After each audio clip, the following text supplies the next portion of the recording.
very happy to welcome a longtime friend back from our sister program at the UC Santa Barbara, Mike GURVEN, and he will be speaking to us on the cost of reproduction in a high-fertility population. Please, Mike, welcome.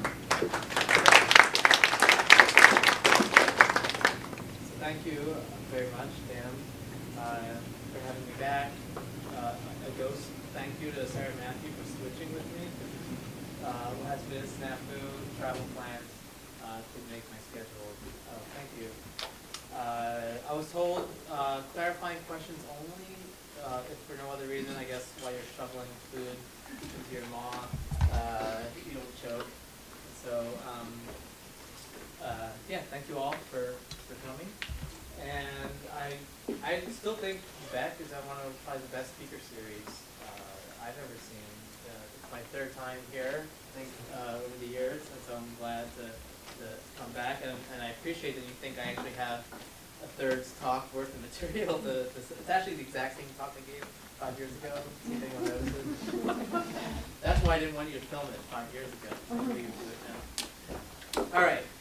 So the title of my talk, Cost of Reproduction in a High Fertility Mortality Population. I put a work in progress in there just so that you can't really hold my feet to the fire, and I can always say, well, work's still being done. But it's actually true in this case. Okay. So a stylized fact, women tend to live longer than men. So if anyone knows anyone in retirement centers, my grandmother in particular, tells me she's just turned 101. Yeah, and she was dating a younger man, an 85-year-old, who basically had his pick. He had like 3 or 4 girlfriends. Not only is he one of the few remaining men, but he actually can still drive. So he basically has his pick. And so yeah, women tend to live longer than men, but we probably also heard another stylized fact but women suffer higher morbidity.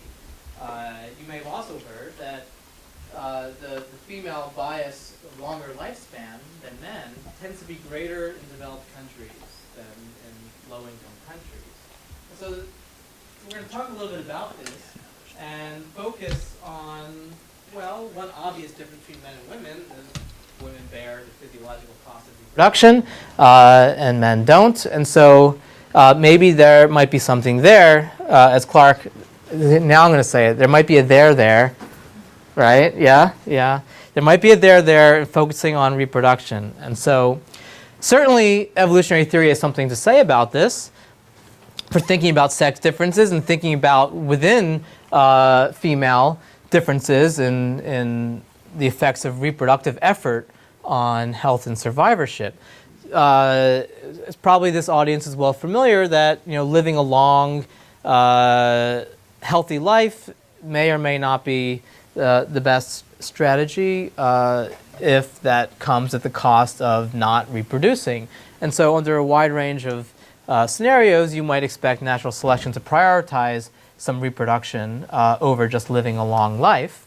And so especially considering the cost of reproduction, energy-wise, metabolic cost of reproduction, that all else equal, more resources shunted towards reproductive effort might mean, given a fixed budget, less resources available to maintain a soma, to repair a soma when there's damage. And so you might expect a deterioration in maternal condition with greater reproductive effort, and that could manifest as higher disease rates and ultimately higher mortality. And so the basic principle is that, well, you might expect a trade-off between reproductive effort and lifespan. And a similar prediction, if you antagonistic pleiotropy, if there's deleterious alleles that maybe reduce survivorship at late ages, but they provide some, benefits earlier in life, especially in terms of fertility, then those might be favored by selection, can lead to a similar trade-off between reproductive effort and lifespan. And there's some good evidence that this exists, this disposable soma idea. In model organisms, Drosophila, nematodes, for example, where you can do nice, clean experiments, right? And one kind of running theme through this talk is, well, how do we detect this in humans, especially when you can't often assign people to treatment conditions and make folks reproduce along a schedule that they wouldn't do by their own choice. And so it becomes a bit tricky in observational studies how you detect life history trade-offs more broadly, but particularly the cost of reproduction.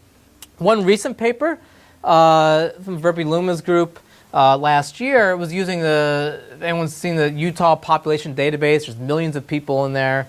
They extracted about 140,000 people over these cohorts. So from the 19th century into the 20th century, over 100 years, where the fertility was basically going from about 9 births per woman over her reproductive lifespan to about 4.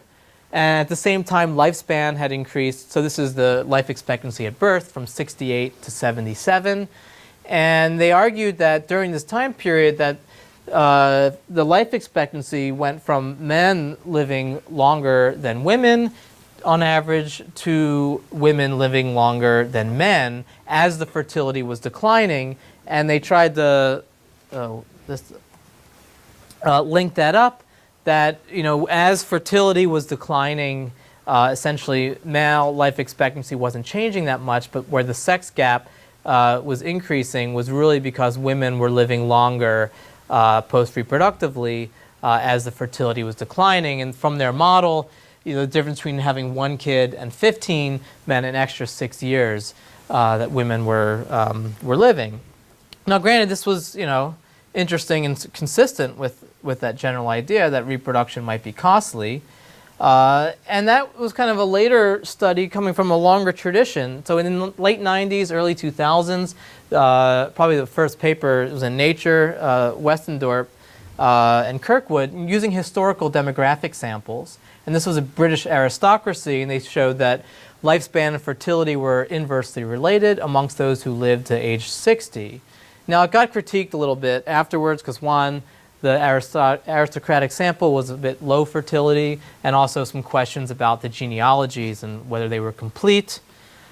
Later, another example of a study, this was using a German historical sample, showed that lifespan and fertility were unrelated, except for, you can say, the low SES, like the impoverished landless class did see evidence of a trade-off. And this was a higher natural fertility context. Oh, I keep pushing the wrong button. So this was already 10 years old, but when the existing studies that have looked at the effects of parity on post-reproductive lifespan, combining both contemporary samples and historical samples, the results were sort of all over the map. So 13 historical samples, there was basically no net effect of number of births on these pooled estimates of the mortality rates.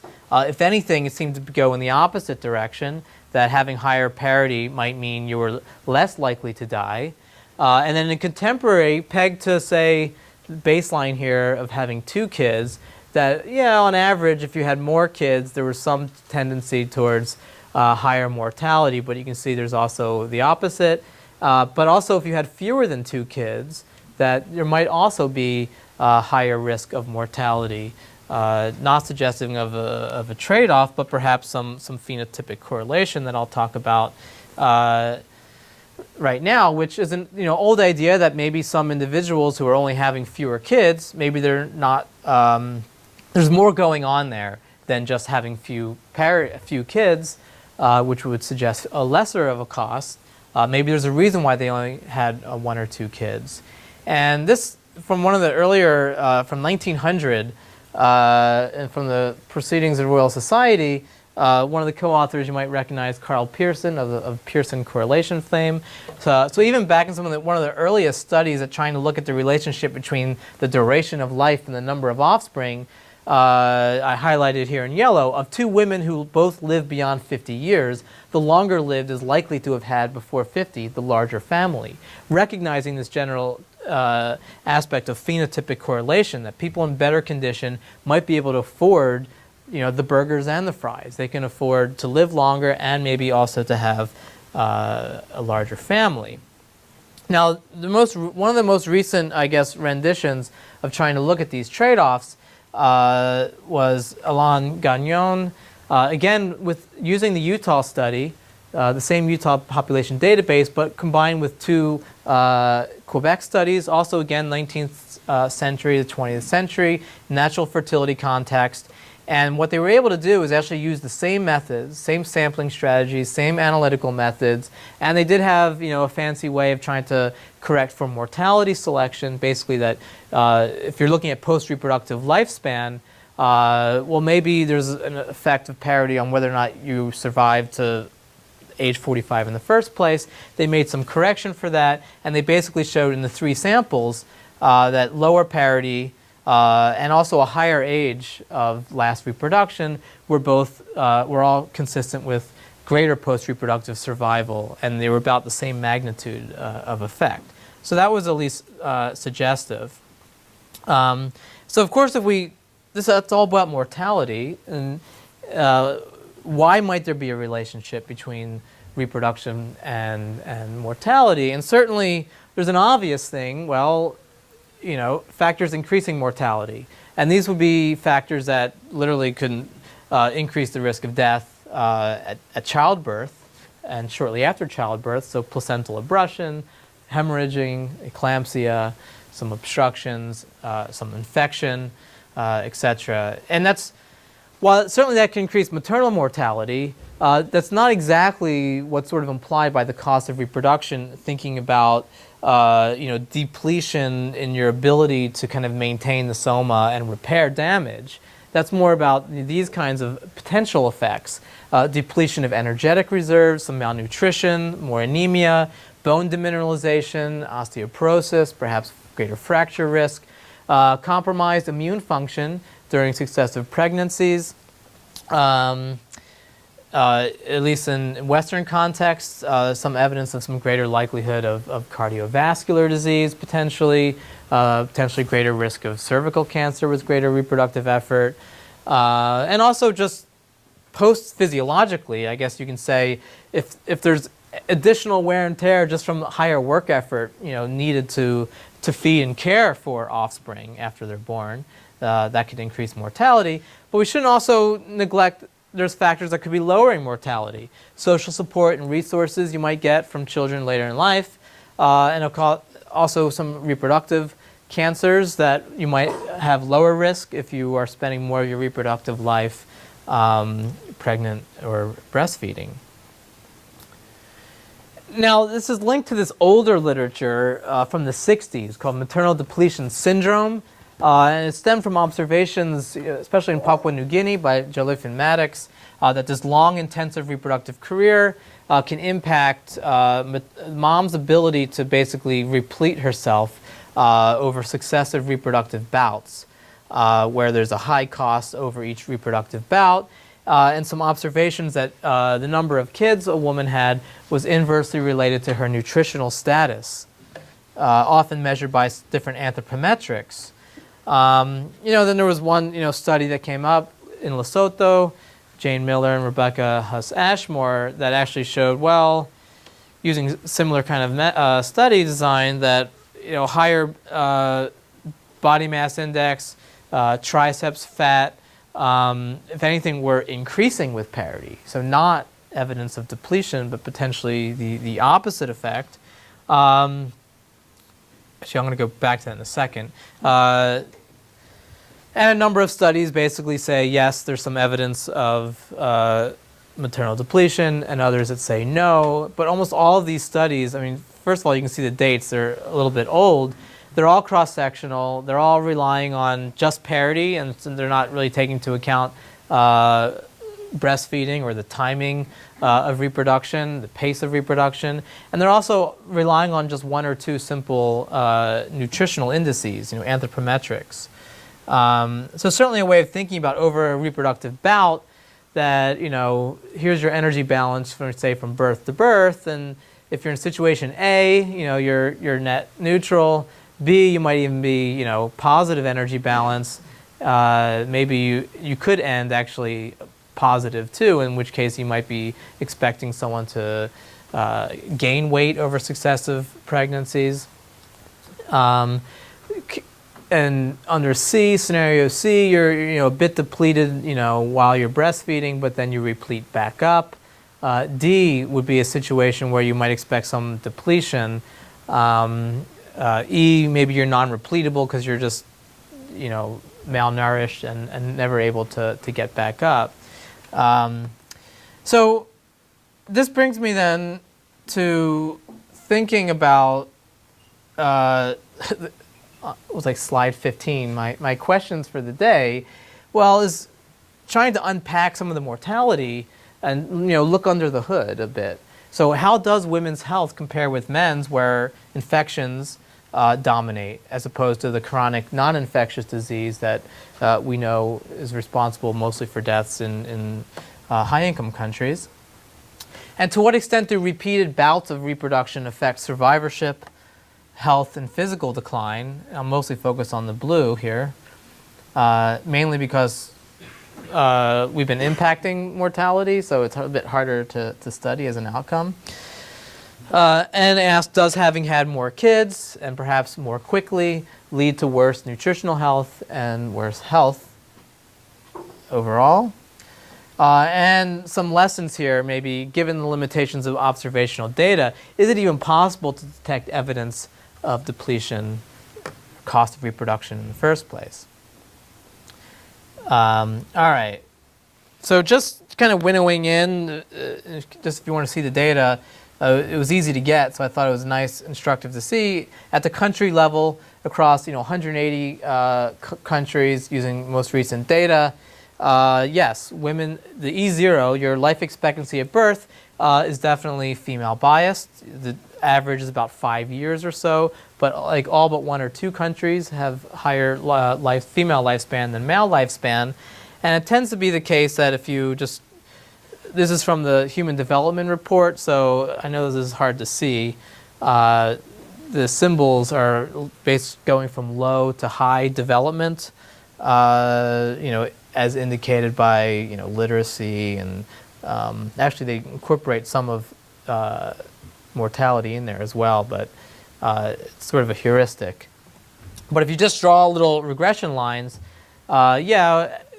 as this here is the average life expectancy in a country, and here's how many more years women live than men, and as you go higher development, higher life expectancy, the female bias is increasing up until perhaps maybe the high development countries, it seems to be decreasing a little bit.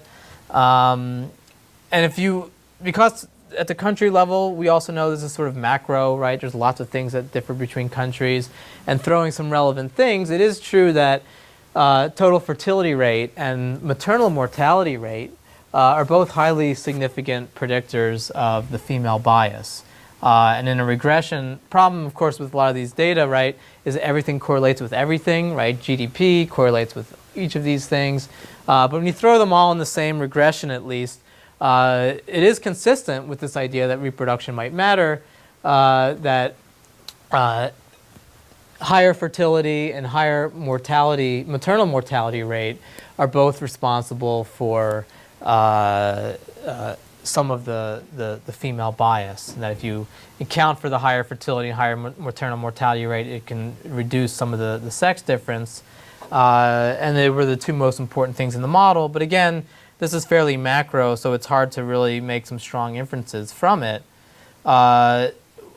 This I just wanted to show a heat map because I was so proud of myself that I was finally able to do one, even though I know it's a bit ugly. But this is just taking one country, Sweden, because Sweden's great, right? They got everything on the web, 250 years of demographic data. You can download it in a quick click. But it also, we can break out from the E0, which is life expectancy at birth, and actually look at mortality rates across ages. And I don't know if you can see this very well. We all probably have seen curves that show men die at higher rates at all ages than women, and that those tend to be higher, around, the reproductive ages. And we've interpreted a lot of that as, the silly things men do as part of mating effort, etc. And that pattern actually is really the most true, like within the last 50 years. So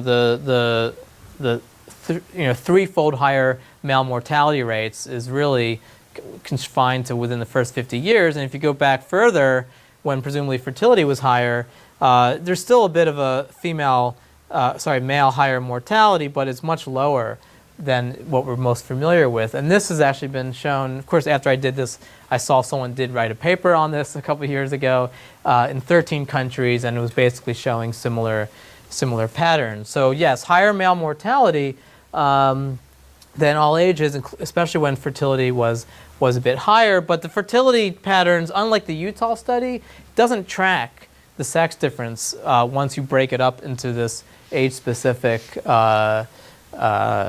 comparing sexes mortality rates. So not as clean as the Utah analysis.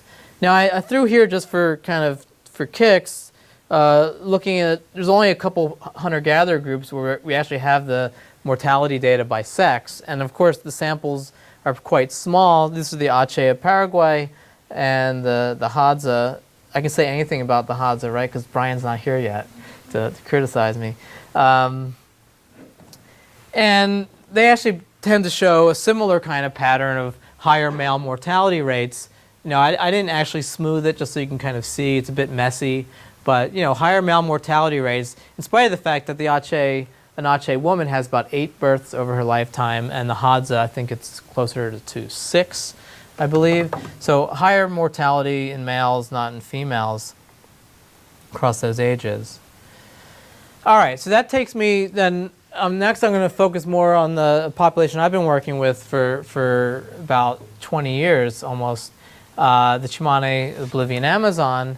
And it's a natural fertility population. They are a horticulturalist population, so they get a bulk of their calories from their fields, including plantains and rice and sweet manioc. But they're also doing a lot of fishing and hunting and some gathering of fruit. And so I've been working there for a while, but with this ongoing Chimani Health and Life History project, we've been collecting a lot of biomedical data and following people over time that will allow us to apply some data to address the questions of the day. Just some fun photos of daily subsistence activities, doing some sloughing off the river to do some poison fishing, hunting of collared peccary, navigating the river in a dugout canoe, some of the heavy labor of chopping trees down for clearing new fields, butchering a tapir, etc. All right, so why the Chimani? And well, so if we expect, given the inconsistencies I've talked about already in different studies, if we're going to see a trade-off, you think maybe in the Chimani you would, because first of all, fertility is really high. Right? Average woman has 9 kids if she survives over her reproductive years. And the birth spacing is pretty short. It's about 2.5 years on average. And breastfeeding is pretty intensive, on demand. Sometimes women are breastfeeding up to the point where they become pregnant and are weaned that way, as opposed to weaning quickly after 6 months or even 8 months or a year. Also, infectious burden is high. Hygiene is poor. There's some energetic limitations. People are short, for example, and there's relatively high work effort. And also, so Brooke, I think, unfortunately I didn't participate, but you led a AAA meeting, right, a couple of years ago on field-inspired observations that sort of launched research. Are you sure? I'm pretty sure it was you. No. All right. Okay, all right, okay. So this is one of the things where, the idea was always in the back of my head, but just, anecdotally, over the years observing certain things, like through the course of our medical visits, compared to age-matched men, Chimani women tend to self-report worse current health. If you ask them to compare against last year, they often report feeling worse than men do. A number of metrics. I'm not going to linger too long on these, but can people walk all day? Which is an important thing if you're spending a lot of time walking. By the time age 70, these green bars are men. Men are report they're much better able to continue walking all day than women. If you actually experimentally get people to do different tasks, like the full tandem, where you kind of go from, toe to heel, and your eyes are closed, and you have to balance. So not only, first of all, you can't force people to do this, right? So they have to opt in, and a lot of people don't even opt in. So by the time you're 70, you can see very few women will still opt in compared to men. And of those who actually do it, men are able to do it longer than women. So women might show worse balance, lower total physical strength, as measured with a dynamometer. More joint problems as diagnosed by project physicians. So that's number of joint problems. The red is women, blue is men. In the chronic disease dimension, we showed, now hypertension is relatively rare, except at later ages. And especially the shaded here, those are where it's measured more than once, hypertension. Certainly by the late ages, women seem to have more hypertension than men. Obesity is relatively rare, not so much overweight. So obese here is the black, percentage of women by age. Here's by men. So it's relatively small. Overweight's it's about a quarter. But in a regression, when you control for a bunch of things, women are 6 times more likely to be obese. Now, women may have worse kidney health. I say may because these are indirect measures. You go to the doctor and they do labs. They measure your albumin, your creatinine, BUN, and all these can be used to create metrics that measure basically how good are your kidneys at cleaning the blood. And by using the standard formulas that even take into account, body surface area, and etc., Chimani females look almost like diabetic Americans in terms of their kidney health. Now I say may because this is using formulas that weren't validated with the Chimani population, but this is often the best you can do unless you're getting more direct measures which are more invasive. But it's very possible that women may have worse kidney health than men. You probably heard the phrase, one tooth, one child. It exists, I think, in 8 languages. That with each successive child, with some calcium depletion potentially, or gingivitis based on hormonal changes, that you're more likely to lose a tooth for each child. And so certainly compared to men, in blue here, by the time you're 70, you've lost almost all of your teeth. And this is higher at most ages and seems to increase during reproductive ages. In this sample, when we did this, age is such highly correlated with reproduction that it was hard to separate them out. One quick thing we did was men and women that were age matched that had the same parity, and basically by time parity was 4 or higher, women had lost many more teeth than men. So again, suggestive of another aspect of physical health. If you go into psychological well-being as well, from different depression metrics we've done on almost every item, from reporting of sadness to lethargy, crying easily, changes in appetite, nervousness, negative thoughts, that women score higher than men in each of these as well. And other notable problems, some which may be related, of course, to reproduction, cystocele, if anyone's heard of that, like prolapsed bladder, where the kind of thin wall weakens that separates the bladder from the vaginal wall. It's arguably sometimes it's accelerated with, around the age of menopause, but with each birth, it increases the risk. And what we're seeing are advanced cases to the point where there's complete prolapse. And so we've already helped with multiple surgeries. We've done pap smears. The levels of cervical cancer are relatively high, and certainly abnormal paps are relatively high. So additional sorts of morbidity. Potentially greater infectious morbidity. Kind of need to look at this more closely, but women of reproductive age have higher levels of white blood cell counts, so leukocytosis, and also higher rates of SED rate, which is a very general kind of measure of inflammation. Now, some of that probably is just higher during pregnancy. You have higher levels of fibrinogen, and that registers here. so it's somewhat tentative, but at least interesting possibility. All right, so I said a lot. So just to catch ourselves, summary so far, Chimani women, at least on a number of dimensions, many which were on the physical frailty side, but maybe beyond that, women appear to have worse health than men on a number of dimensions, which was a little bit consistent with this initial sense. Oh, I didn't actually say what the initial observation was. That was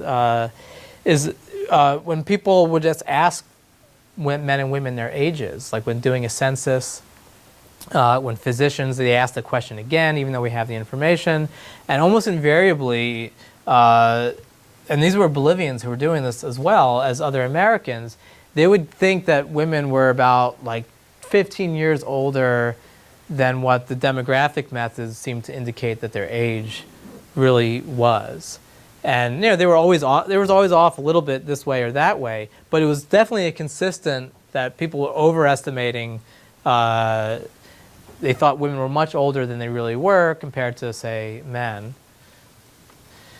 Now, the Chimani don't have much higher mortality than men. In fact, the E0 is pretty much very similar for men and women.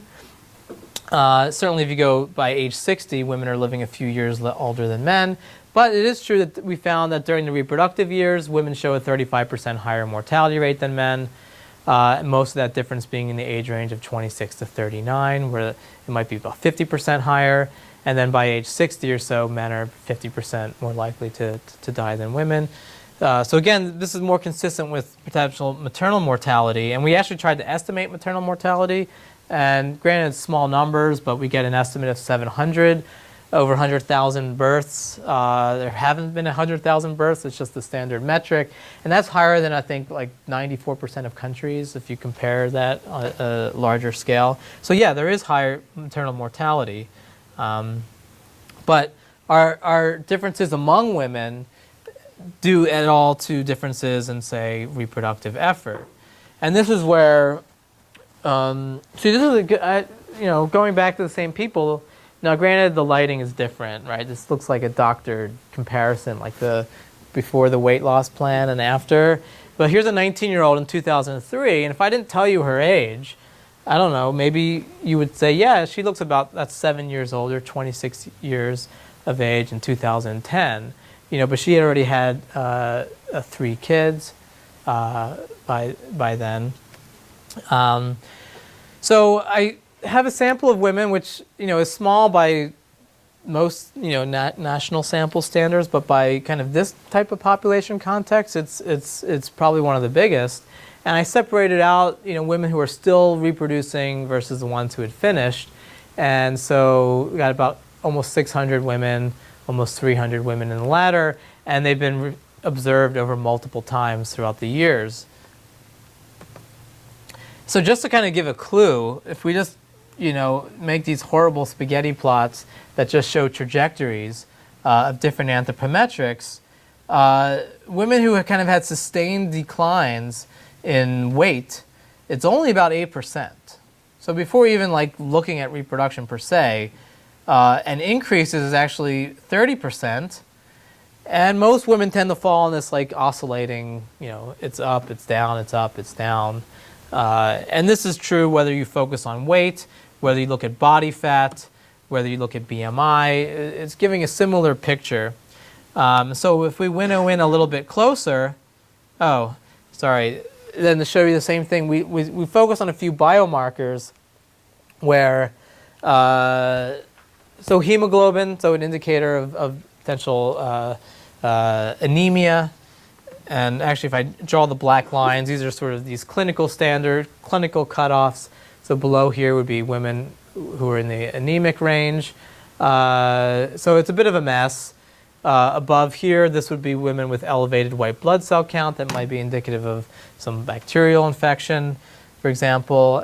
SED rate, these are the elevations, so high levels of inflammation. So there's a lot of risk in general across women. Doesn't seem to be an obvious pattern that you can, you must have like 20/0 vision if you can actually see a pattern through those ugly lines. So this is, I only have like 2 slides that show ugly regression models. And these are using mixed regression models, so multi-level, that allows us to basically take into account that we're observing women over time. And so we're adjusting for the repeat measures by adding both an intercept and a slope for individual women. But it also allows us to take into account the time-varying components and fixed effects. So woman's Spanish ability, was she pregnant at the time of measurement, what was the season?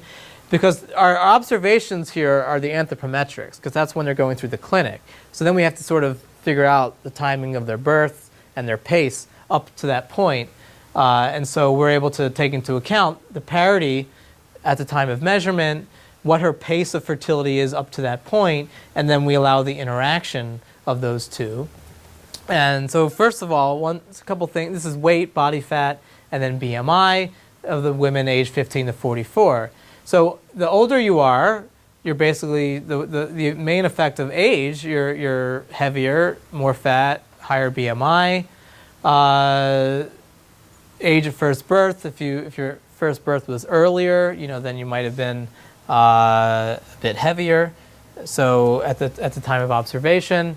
If you spoke Spanish, you were a little bit bigger. If it was the wet season, you were a little bit smaller. Wet season is a bit harder, sickness-wise, so that's sort of consistent. So the main thing here is yellow, though, that at higher parity and faster pace, so pace here just 1 over the inner birth interval, you basically see some deficits. So lower weight, body fat, and BMI. And what's kind of weird, the interaction that was positive. So it's easier, I think, to visualize what this looks like. So here's just parity. Here's just for weight and body fat. They look basically the same. So with greater parity, you see these declines. And then the 3 different curves are for different inner birth intervals. So red here, this is the average inner birth interval. But what we actually find, though, the blue here is the shorter inner birth interval. And so faster pace, actually, you're a bit more robust. So assuming if this is true, this is at least maybe consistent with, with rapid intervals, you're actually spending less time doing intensive breastfeeding, whereas you're breastfeeding for longer if you have a longer inner birth interval. And so that is showing more potential depletionary effects than just reproducing more quickly. But this is adjusting for age, which is kind of a hard thing to think about, right? Because in essence, how could you, from a single woman's perspective, you have, say you start reproducing at age 18, your first kid, and then if you have a second kid and a third kid, you've got to be adding the inner birth interval to that. So you're getting older, right? So what would the effects be then if you took those, the yellow variables and then added in the fact that a woman over her lifetime is actually get older with each successive pregnancy. And there, the net effect you get is positive. So the simple interpretation is like, well, maybe some of this effect is really the comparison across women, but within women, the net effect overall seems to be positive. That if anything, women are bigger with higher parity. All right. And then if we do the same analysis for women over the age of 45, there's nothing there. Well, there's some stuff there, but nothing there of the yellow variables of interest. So even if there were some deficits, potentially, and even there might not be when you consider age, after age 45, you seem to be able to recoup whatever, and there seems to be no net evidence of depletion. Now, I spared you the numbers, but just qualitatively, if we look at those biomarkers of generic inflammation, immune activation as the white blood cell elevation, and anemia based on hemoglobin, for women aged 15 to 44, there was essentially no relationship. Amongst women aged 45 plus, there was a little bit. So if you had faster pace, you were more likely to show evidence of elevated white blood cell count and also higher levels of potentially inflammation, controlling for all the same kinds of variables. And just one visualization of that. So here's our SED rate. This is blue line is the cutoff typically of what's high levels of inflammation. And it's really the case that women then of short inner birth intervals that were showing increasing risk with parity, whereas there was no relationship with other pacing with parity.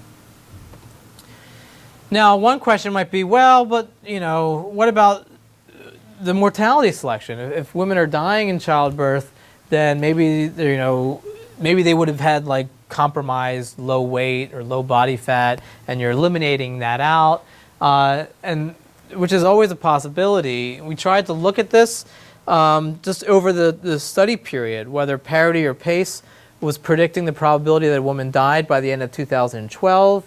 And granted, our sample is really small here, and I like to say that's a good thing, right? Because fewer women were dying than maybe have in the past.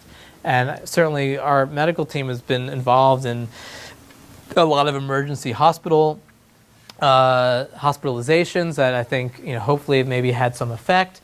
So yeah, we see a strong effect of age, but nothing here for the other variables. Now, this being said, this 3.5% higher likelihood of dying with parity is actually the same magnitude of effect that they found in that Utah and the Quebec, the 3 studies. But we didn't find it significant, maybe because of our small n. So maybe there's something there. But even this level probably is not going to be enough to kind of change qualitatively the results I just showed. Now, there is this one little thing I will say. It's so rare that Chimani women don't reproduce. Right? So on one level, I'm comparing all women who've done some reproduction. But there's 6 women who never reproduced. On average, they were about 34 years. Over a period of almost 6 years, they gained maybe about 5 kilos, 2.5 extra BMI. And if you compare that to women who either reproduced but not over the sample period, or women who did reproduce over the same 6-year sample period, the increase was less, 1.7 kilos, about the same. So it looks like about 1/3 less of an increase.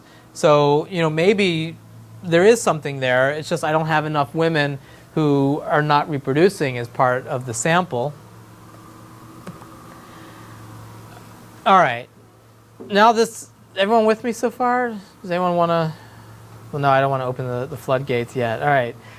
So this is like the last part where I say, all right, let's just say there is a true cost of reproduction. Would we even be able to detect it? So I'm going to focus on post-reproductive health and survivorship, since that was a common theme, and let's consider the cost of reproduction on that. Now you can imagine, well, one problem, if there's phenotypic correlation between your condition, so by surviving into age 45, maybe it's the case that, if you had a high fertility, you're actually in better condition at 45 than otherwise. And so what if women who have more children were in better initial condition? Now, it could be you're in worse condition because there's trade-offs from before age 45 during reproduction. And you can imagine, those things, how do those things balance out? There might be a true cost where you're depleting, but then there's also some phenotypic correlation. So what's the net effect? So we wanted to model it, to do a simulation, to see would we actually be able to detect an effect that was truly there. So what we did is imagine you had a perfect measure of a woman's condition. Let's just call it this condition variable of woman I based on her age. And it's a function of basically what's her condition at age 45. Sorry, this should be a subscript. And we're just discounting it. We're reducing it by some cost. She had some cost that she's paying for each child, and her parity is P. And so the more kids she has, all else equal, this would just deplete away from her initial condition. But we acknowledge that it's not just parity that can lead to decline.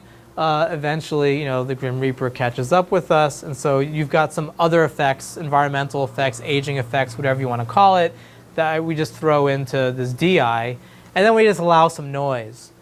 And so what we did was, let's consider R. That's a correlation, essentially, between your initial condition and the parity. And if it's positive, you'd say, well, there's some phenotypic correlation that women can have who are in better initial condition, actually had more kids. If it's negative, then maybe there was some trade-off before age 45 where they were paying some costs. And I guess the question here is, well, when will what values of R will mask our ability to detect the true cost of reproduction K, and how big does K have to be to really be able to detect it empirically? Does that make sense logically? Okay, good. So this is where the beauty of having a postdoc whose quantitative skills, didn't stop in like 1996, who was able to quickly kind of do some simulations of data where we mirrored aspects of our data set. So let's say we got 319 women of post-reproductive age. Let's have them show the similar levels of repeat observations, have the same parity distribution, the same age profile, and then we're going to allow other things to vary. Let's say people decline by about 2% per year from non-parity based effects. We throw some noise. Condition, we're just going to max out at 100, right, and then consider declines from there. And so when we do this, here's just an example. Oh, this is not the latest version, I think. There was a labeling issue. Let me think. No, this is correct. Okay, so this is just an example of simulated run where you get condition by age, and you see it's declining because we built in that aging effect, but there's a lot of variability with the simulation. Now here's R0, so there's no phenotypic correlation, and here's strong phenotypic correlation. And you can see that, well, maybe you can see, the red and orange, those are women of high parity. So where you would normally expect to see them at the bottom, they're sort of at the top because we built in a lot of phenotypic correlation. So our ability to detect that cost of reproduction is going to be probably compromised here. Whereas here, there's a bit of mess and a noise, but you can sort of see the high parity women still tend to be towards the bottom and the low parity maybe at the top. So here, we got another heat map coming. You ready? Camera is all good? All right, boom, heat map. Yeah, I'm proud of this heat map. And it looks a lot prettier than the other one because I didn't do it. So basically, and this is a little bit kind of intuitive, but at least it allows us to quantitatively estimate something. So we basically, with generating all thousands of data sets where you're varying the phenotypic correlation, you're varying the cost of parity, we can then do the linearized mixed models and see, can we extract, the K, the cost of parity on condition. And basically, so to walk you through this, the color here, blue is basically a positive parity effect. In other words, the more kids you have, the better condition you're in. And red here and the more deeper red is like the stronger cost of those kids on depleting your condition. And so, yeah, if the phenotypic correlation is high enough, then you're going to see a positive relationship, not a negative. This thing here, are basically the statistical significance. So this is basically like 0, no effect. And as you expand beyond the black border, you would get a statistically significant effect at conventional levels. And so here, as long as the phenotypic correlation is small enough, and maybe it's even negative because there was a trade-off before age 45, then there's a wide range under which you expect to find the true cost of parity. But of course, it becomes increasingly easier to see it if that cost of parity is higher. And so this is about a 1%, that's a 2%, depletion effect with each kid. And so, all right, how do we then use this to make sense? Well, should we have been able to detect something or not? So remember R, that's the relationship between your condition at 45 and your parity. And you can't exactly estimate it, but we can, do the best we can, which is to say, let's just take the women age 44 to 48 that are on that cusp from being reproductive to post-reproductive, and let's just look at the effects of condition over parity. And condition here, this is the crude part. We did this literally like a couple days ago. We took 26 biomarkers, z-scored them all, and basically added them all up. And what you can see here is, if anything, there's a slight negative correlation, minus 0.13, that all else equal, at age 45, women who had more kids tended to be slightly in worse condition, as evidenced by this directional z-score.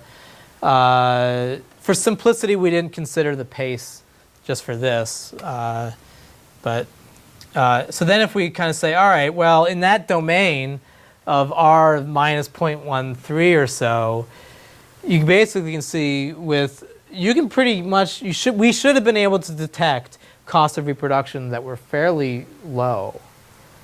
So the fact that we're not maybe suggests that maybe there really isn't one that we can detect. So we should have been able to detect something. Now this, again, this is also pretty crude. We just did this a couple days ago, where this is all the biomarkers. We z-scored them, throw them all together. You can separate them out by subcategories: immune-related variables, cardiometabolic, oxidative stress. This is a bit of an industry that people that do this stuff. Actually, UCLA, there's a number of people, allostatic load folks, Teresa Seaman here at UCLA does some of this, and there's other varying versions of it with this idea that each biomarker is one hand on the elephant, and if you have multiple hands, maybe you get a better sense. One thing actually looking at this is maybe that isn't all that true. This is just as a function of age, and these are all mostly flat.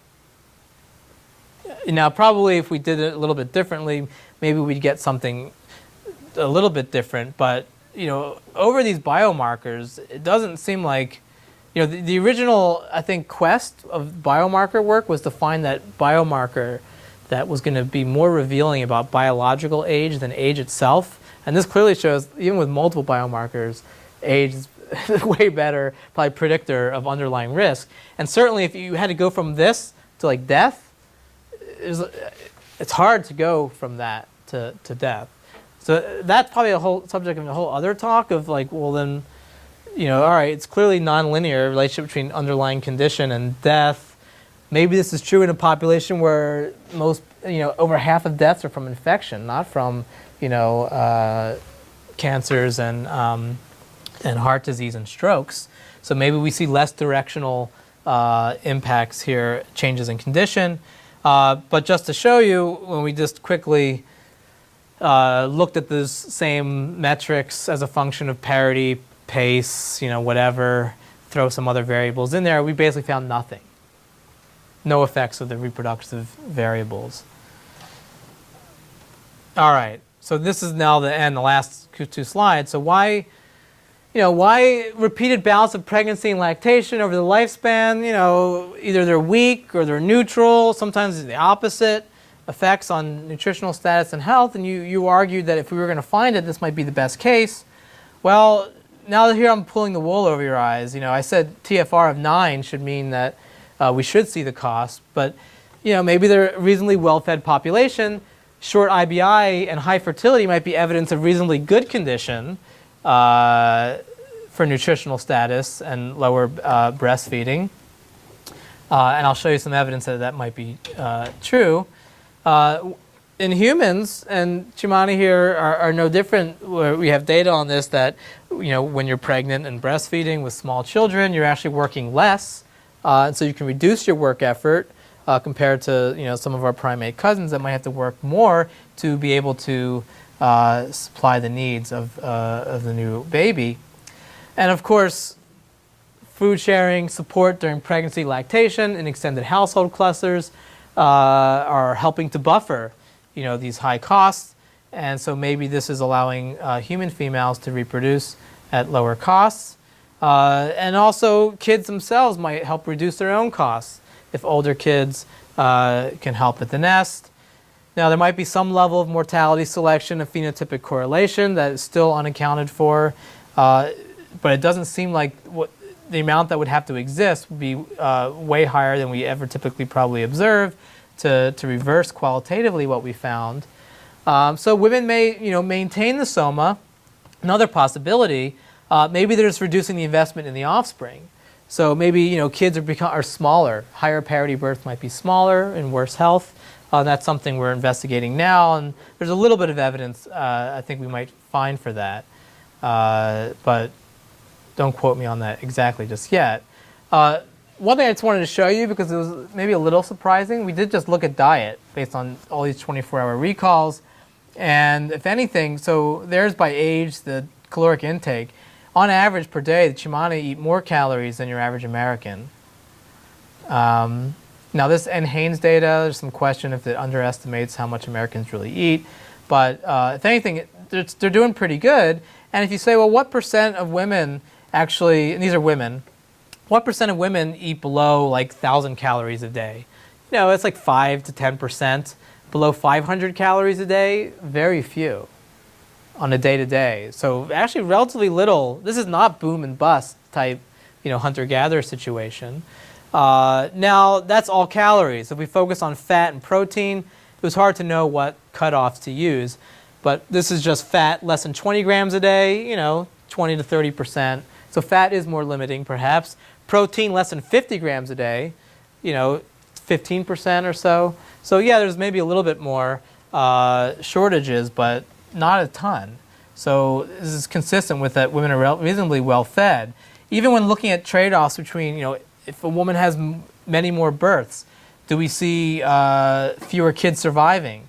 Both if you focus on women who are alive during interview versus a subset where women you knew had died, there's no difference. Basically, higher number of births, higher number of surviving kids. Again, consistent with this idea that other types of trade-offs where you would expect some cost of reproduction, whether it's writ on children or on mom, don't seem to be as clearly evident here. I lied. I said it was like my last slide. We're approaching the last slide. Certain domains you really, though, might expect. And one domain we do see, this is some work with John Stiglitz, bone mineral density. That compared to, so American women here, this is an estimate of bone mineral density using quantitative ultrasound. This is from the heel. And your average American woman has higher bone mineral density than Chimani women at all ages. And the percent difference is like really high by the time of the 60s and 70s, where American bone mineral density is much higher. And this is interesting, right? Because women are much more physically active. And you're probably confused because Chimani have some of the lowest bone mineral density and Shuar have some of the highest bone mineral density, using the exact same machine because we actually borrowed this from Felicia. So, figure that. What? Yeah. So, I don't know. It's curious. I mean, I have some ideas, but what we did find that women of higher parity combined with shorter inner birth interval. Now here you do see a cost of higher inner birth interval on bone mineral density. So with reduced timing between births, there's that because a lot of the bone remodeling occurs after lactation is complete. And so if you follow that up quickly with another birth, you are not seeing this ability to kind of replete bone mineral density. So this is probably something that would be, is a truer cost of reproduction, but again, it doesn't manifest in terms of some of the other broader cases. Yeah, all right, I'm just gonna skip. Does everyone know Epigenetic Clock? Because he's here. Steve Horvath, he's at UCLA. I talked about biomarkers, like each one is a little bit of a glimpse about biological age. So this guy, more than anyone, he's come out an epigenetic clock, which is almost correlated with age, with biological age, more strongly than chronological age. But the thing is, and why I don't want to spend too much time on it, is that no one really can interpret what it means, including Steve Horvath. So that's why I feel comfortable enough to talk about it, because he says, well, I think it's measuring some global epigenomic maintenance system, which sounds cool, but don't ask me more than that, because, but it does seem predictive that to the extent that you deviate from what your predicted age would be, it seems predictive of a number of things, all-cause mortality. Centenarians have, they're younger than their predicted age. A number of other conditions that all seem related to age acceleration. So you think, well, all right, then let's look at this and compare men and women. And certainly in a lot of samples, in this paper, just seeing that the blue is higher than the pink here, men were older biologically, as measured by this epigenetic clock measure than females in a number of cases. But these were all, Americans, basically. There is a small sample now we did with the Chimani and then extracted from a recent paper that looked at the Baka and some Bantu-speaking neighbors. And basically, it's a little bit all over the place. The DNA age, in the Chimani case, if anything, women were a little bit older, but it wasn't significant. So there's like no sex difference. In the Baka case, women were younger, 3 to 4 years younger than their predicted age. Then Tsimane, which were subsistence agriculturalists, and these folks, the Fang and Zebi, are also agriculturalists, but they're living in a more urban environment. So it was a little bit, it's some positive, some negative. There were other epigenetic measures. It's a little bit inconsistent. So even though we don't have reproductive effort measures for these samples, you would think that given that these are all relatively high fertility populations, that maybe women would be much older than the men, and that's not really what we see. I'll skip that. So, all right, now I do want to conclude. So prior evidence of maternal depletion in humans was somewhat inconclusive. Maybe you see some cases, like in the Papua New Guinea case, where you've got severe malnutrition, rapid reproduction, heavy exertion, etc. But again, even that might be called into question because it was really just based on like a single anthropometric. And those prior tests were cross-sectional, often without adequate controls, focusing only on parity, or short-term within-cycle effects.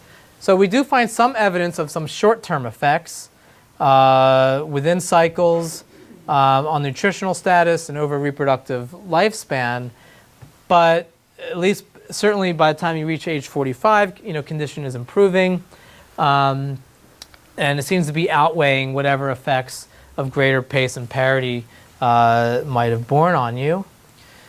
Where I did mention that there might be some effects is really in terms of the bone mineral density and some of the cystocele, and of course maternal mortality, which is an obvious cost of reproduction, but just not of the cumulative variety that the disposable soma idea was meant to try to explain. Now, of course, the more you think about this and why I have less hair each year, you think, well, yeah, it's women adjust their reproduction, the number, the size, to their own condition, resource availability. So maybe at equilibrium, there's no evidence of cost. Okay, this is why if you can't do experiments, it's hard to detect cost. So that's a complication. But at the same time, reproduction in humans might be relatively cheap given the transfers, the reduction in work effort that we see. Women can bear more kids per unit time and maybe yet suffer relatively few costs during the reproductive years and few post-reproductive survivorship costs. So where's that? Oh, and then of course, even if you could come up with the whole empirical exercise and what does condition actually mean, and our ability to try to measure or capture that, and how that links to mortality is not all that clear-cut either, which is another sort of obstacle of trying to, how do you measure the maintenance costs and the soma cost of reproduction. So some steps where this is going, to actually incorporate explicit measures of support networks and ability to buffer costs. So maybe you will see more of a cost amongst women who have either smaller kin networks or inability to buffer the kinds of costs that women with larger networks might have. Again, I mentioned changes in what happens post-birth with the infant, that maybe with higher parity or poorer maternal condition and maybe the combination, then you see the cost borne on the infant, not on the mom. And of course, you might imagine, that could change as a woman reaches closer to her end of her reproductive life. I threw all those large numbers of variables out there, but it was very preliminary. So maybe if we clean that up a little bit, maybe we'd see something, especially with, and and maybe focusing on some of the immune aspects, which might be our best measures of kind of maintenance and repair. I didn't have in there, we had some antigen-stimulated blood where you can look at, it's a bit more controlled way of trying to measure immune responses to a constant, a common kind of stimulation. So maybe we see something there. I suspect we might just see some sex differences, but maybe not the effects of reproductive effort per se. We do have a larger sample size of mortality now, so we would be able to do better, examination of mortality selection. I was joking, but not joking, with Dan in the beginning of class. Paternal depletion, I think it's real because I have 2 small children and I feel depleted. But what's kind of nice about that is just that it allows us another way of separating out the physiological costs of bearing kids, lactating, and there might be some shared costs of parenting and care that would allow you to get some signal by comparing men and women within unions who have the same number of kids. Sons might vary from daughters in their cost, etc. Anyway, I hope I didn't have a definitive answer, but at least hope I kind of addressed a number of interesting topics in thinking about just such a common life history trade-off, but the fact that it's not that easy a thing to really study and say something about. But it does seem to be the case, and the modeling sort of suggests this, that given the level of phenotypic correlation we expect to exist, unless that cost of parity is so small, we're not really detecting it. But that's revealing in and of itself that the cost itself might be quite small. So where you do see it in some of the Utah studies where you have ends of 150,000, all right, maybe that's where you see it. Anyway, I'll shut up now and happy to answer any questions. I'll be around the rest of the day, so hope to talk with you about all these things. Thank you very much.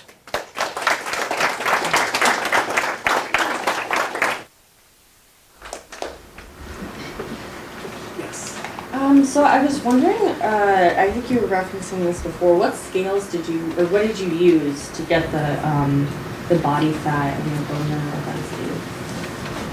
density? You mean the literal piece of equipment that we use? Yeah, so we had, different weigh scales. They're all,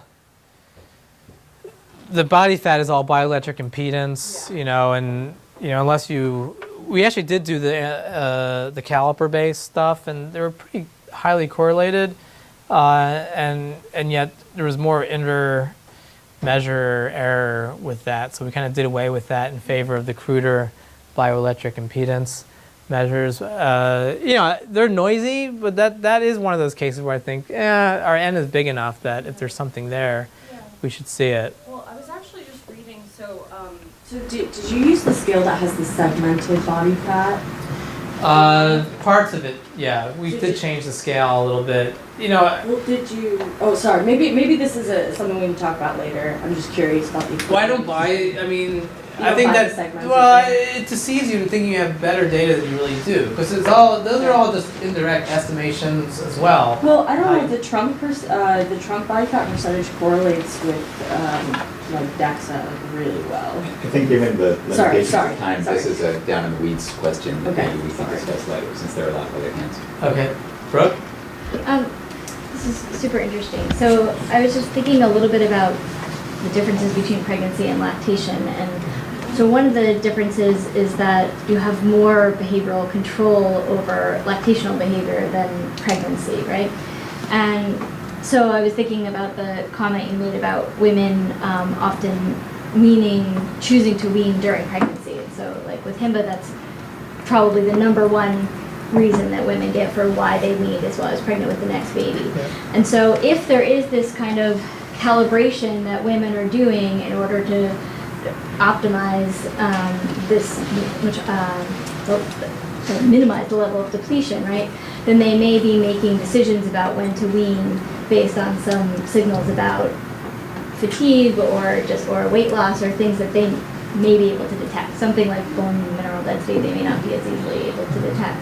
But you could get, I know you can't do sort of like experimental things, but you could get get data on when they weaned and try and get some understanding of whether women seem to be making those decisions based on their kind of understanding of feeling like, okay, enough is enough. I can't sustain both these things anymore. And I mean, I'm guessing all those things are also going to be played into the support and all kinds of other things, right? But Yeah.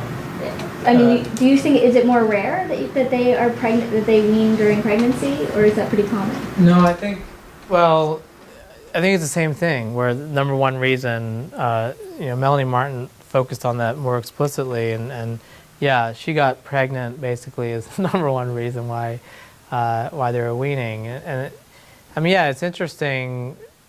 Also, it's like there's adjustment, and then there's also, so just because on one level you can say, well, if you're not in good enough condition, you were not going to get pregnant yet.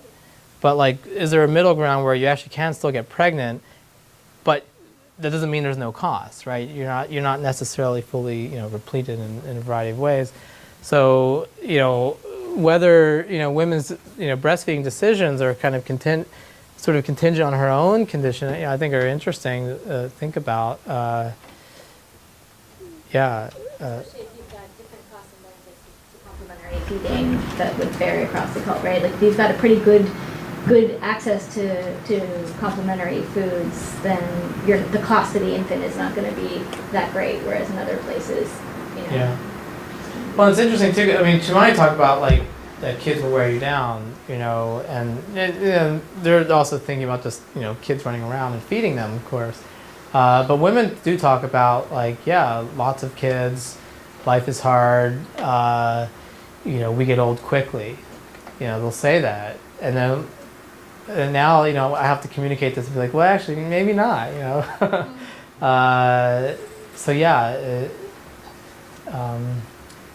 It seems interesting. Our ability to detect it seems to contradict what people seem to think, and certainly just visually too, right? How and people study this in Americans too, like how old your face looks. How does that correlate with everything under the hood? Some people, or even just your own sense. If I ask you how old do you feel, that's more predictive of whether you die in 10 years than any of these biomarkers. I don't know. Yeah. Dan. So thanks, Mike. Really fascinating material. Maybe you're already thinking about it in these terms, but maybe this is a helpful perspective. I can't really tell from the presentation, in part because there's a lot of material there and you got through it quickly. But it seems to me that one way of thinking about the social support component is that this is you were presenting that as sort of, well, that maybe this is buffering. But another way of thinking about it is this is just another facet of phenotypic correlation, right? That an adolescent woman who has better social support is probably in better phenotypic condition, and that may follow through once she begins her reproductive career. Similarly, her mate value is probably higher if she is just endogenously in higher phenotypic correlation, and that's going to affect paternal investment, right?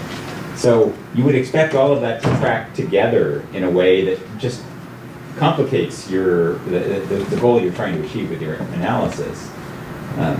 They're all different facets of the same thing that are going to mask or confound, if there are any intrinsic depletion effects. Yeah, I think you could even go further. We only did the phenotypic correlation between like your condition and your parity, but you can imagine if better condition means you actually pay less of a cost. Exactly. It will vary with K. Maybe you age. It's completely separate. Everything can vary, which then would make it even harder. But the thing that I thought was interesting about the exercise, though, is basically, even if you take all that into account, it at least shows what the minimal type of cost that you would be able to detect, and it would have to be, it has to be bigger. Actually, it would suggest what we found basically was that the cost that we, by not finding evidence of a cost, that it really does seem to be the case that if there is one there, it's got to be even smaller.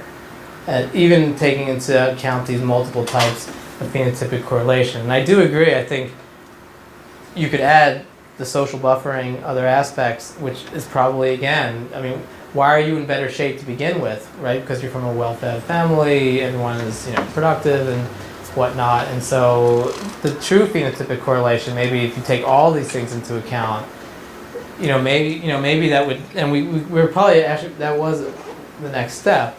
And it probably raises things a bit and basically says, all right, now there has to be a huge cost. That's the only thing you're going to detect.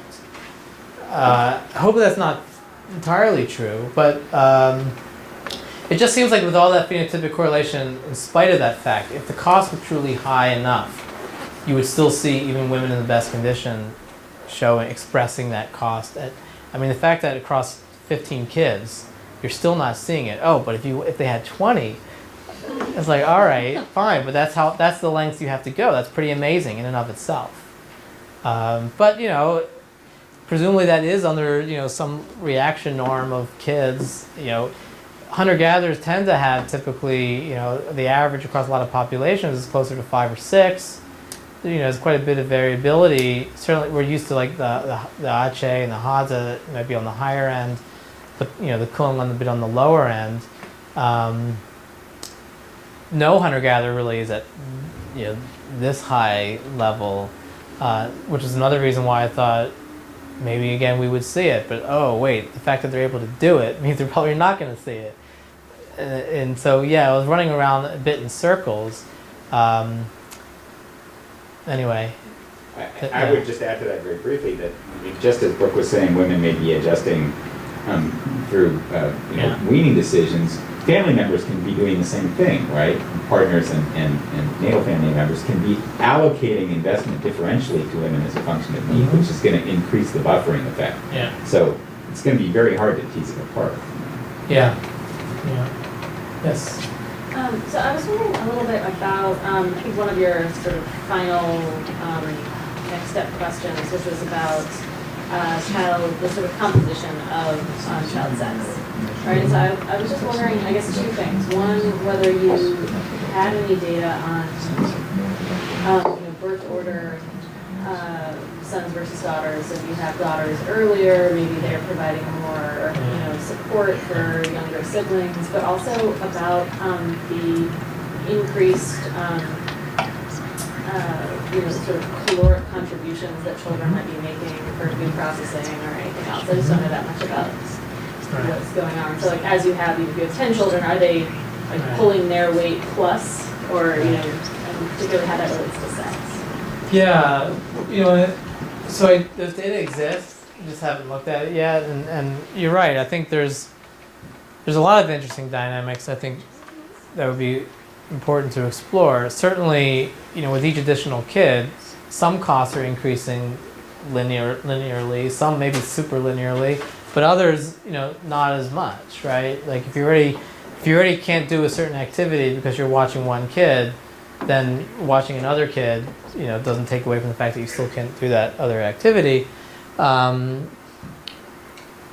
We haven't looked at it in the Chimani, but a number of similar populations, show if your firstborns are daughters, they're more likely to help out with your other kids, and so maybe that might make a difference. Some argument that sons are more expensive to produce, and so there might be a difference potentially there. But given that the net effect was that we didn't really see all that much, my guess might be we're not probably going to see a whole lot there. But I think even ignoring the fact about what the physiological cost or survivorship costs on mom, just trying to understand how expensive is it to provide for kids and for a growing brood and varying composition. Because the one thing is, with the pooled energy budgets and stuff, we tend to focus on like the focus individual, and you think about all the inputs coming in. But it's not a closed. Well, it should be a closed system, right? Eventually, if you draw your circle big enough, and so those inputs, if you're taking allocations away from other places, the costs presumably are being borne on other individuals too, and so it's. I think it's a little bit complicated. So if you have other people adjust to basically support your reproduction, then presumably they're taking it away from relatives that you're competing with and stuff.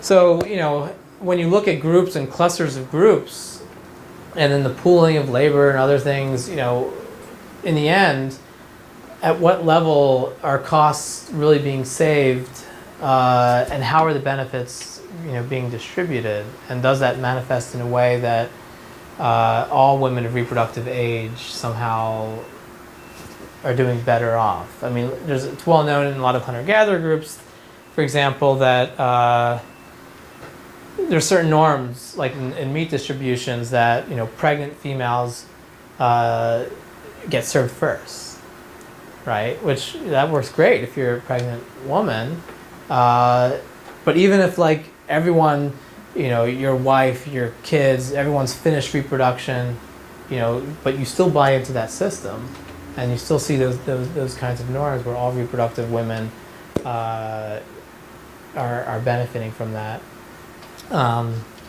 So yeah, data exists. Haven't looked at it yet. I think it would be interesting. Probably not on the end product so much, but it would at least reveal a little bit what's going on in terms of work effort, cooperation, helping behavior, how basically people are funding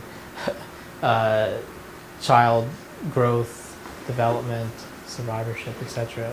Clark. Yeah, two questions. One, is this a case where it would be useful to look at non-natural fertility populations as a comparison? And my second question is, what if this is true? So, I mean, given that all these caveats about calibration and adjustments, that you can't see the trade-offs, suppose that there isn't a cost to parity, which is certainly something one would want to entertain from your results since you look so hard to find it. What does that mean for how we think about parental investment and theorize these things if it's actually not costly? That seems like a radical major thing for evolutionary thinking about parenting. But it's just saying pregnancy and lactation aren't costly. It doesn't mean parenting isn't costly. But it means that parity is not costly. It doesn't say about lactation. Maybe Mike could give us his thoughts. Yeah, well, yeah, I mean, on one level, it's like that Utah study. This was just last year, and they're like, oh, it's obvious, that this changing towards female bias. It's all about low fertility in the modern context. Of course, it's weird when you're doing a sex difference, right? Because is that really that women's physical condition is much better off? Is there something else going on that's impacting men worse? If you notice there was a couple countries. Anyone want to take a guess? The countries where women's life expectancy at birth is over 10 years compared to men. No. It's a place that's had actually declining life expectancy. Russia. Yeah, Russia, Belarus, they're all in that area. And there, I mean, when you look at some of the recent studies, alcoholism, suicide, accidental death, cirrhosis. So men's mortality is definitely increasing. So I think it does force us to figure out or re-examine how quickly we leapt to the conclusion that, it must be women's conditions are improving because fertility is declining. It is a clear case, too, where I think focusing on the proximate mechanisms, right, is important and revealing because, if the expectation, well, especially, I took the slides out, but, where you zoom out and look across mammals, and even in primates, right, where females are doing much more of the care, than males. You tend to see a female survivorship advantages at later ages than males, and which is also consistent with, if males are competing and investing more in, armor and fangs and stuff, then they're not going to live as long. And more polygynous mammals as well, that effect is even greater.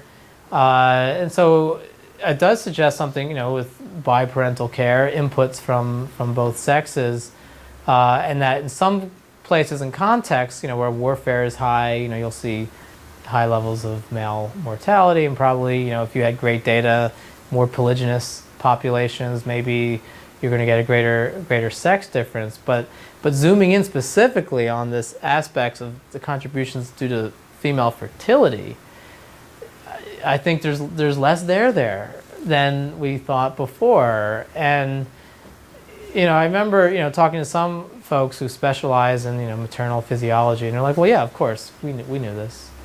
That I was like, well, who knew this? I didn't know this, and people are still saying that this is true. And yeah, so I don't know. I think it is an important question, and what it suggests. Yeah. Okay, on that note, I'm afraid we're all out of time. We'll have to stop for the day. All right. Thank you.